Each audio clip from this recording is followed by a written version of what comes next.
হাজলে মজলি আসসালামু আলাইকুম ভাইরা।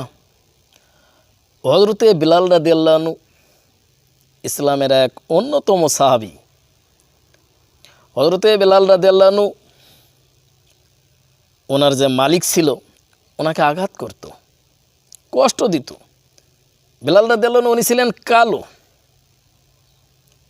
এক সময় ওনার মালিক জানতে বা বুঝতে পারলেন যে বিলাল রাদিয়াল্লাহু আনহু মুহাম্মাদের ধর্মের প্রতি বিশ্বাসী, আল্লাহর প্রতি বিশ্বাসী। আমরা যে দেবদেবী মূর্তি পূজা করি এর প্রতি সে বিশ্বাসী না। তখন তিনি বিলাল রাদিয়াল্লাহু আনহুকে বললেন, তুমি যে খোদার ইবাদত করো ওই খোদা বাদ দিয়ে মূর্তি পূজার অনুসরণ করো। আমরা যার পূজা করি, যার উপাসনা করি, এটাকে তুমি খোদা বলে মেনে নাও। উনি বললেন, না, আমি মুহাম্মাদের ধর্মের প্রতি বিশ্বাসী, মুহাম্মদকে মনে প্রাণে মেনে নিয়েছি এবং আমি ওই একত্ববাদ খোদার প্রতি ঈমান এনেছি। তখন ওনার মালিক ওনাকে এত আঘাত করেছিল, এত নির্যাতন দিয়েছিল, মরুভূমির ওপরে প্রচণ্ড তাপ রোদে বেঁধে রেখেছিল, সমস্ত শরীর কেটে জখম করেছিল এবং আরও বিভিন্নভাবে তাকে আঘাত করেছিল।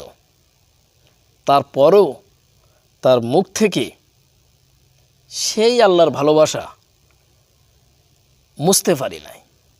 যতবার তাকে আঘাত করেছে তার ইমানি শক্তি আরও ততবার বৃদ্ধি পেয়েছে। এর কারণটা কি?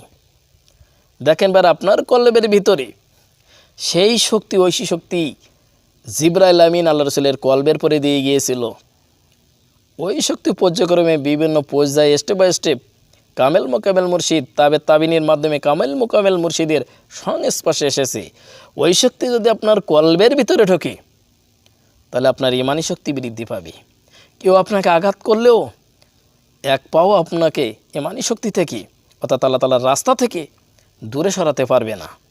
আর আপনার ভিতরে যদি ইমানি শক্তি না থাকে, আপনার পোশাক পরিচ্ছদ যতই লম্বা জামা পরেন না কেন, টুপি পরেন না কেন, দাড়ি রাখেন না কেন, কখনো আপনার উপকারে আসবে না। কারণ কি? এগুলো বাইরের দৃষ্টিতে আপনার স্যাম্বল, ভিতরে আপনার সেই শক্তি নাই, সেই আধ্যাত্মিক শক্তি আপনার কলবের ভিতরে নাই। দেখেন বের আল্লাহ তাআলার সন্তুষ্টি জান্নাতে চাইতে উৎকৃষ্ট, আর আল্লাহ তাআলার অসন্তুষ্টি জাহান্নামে চাইতে নিকৃষ্ট।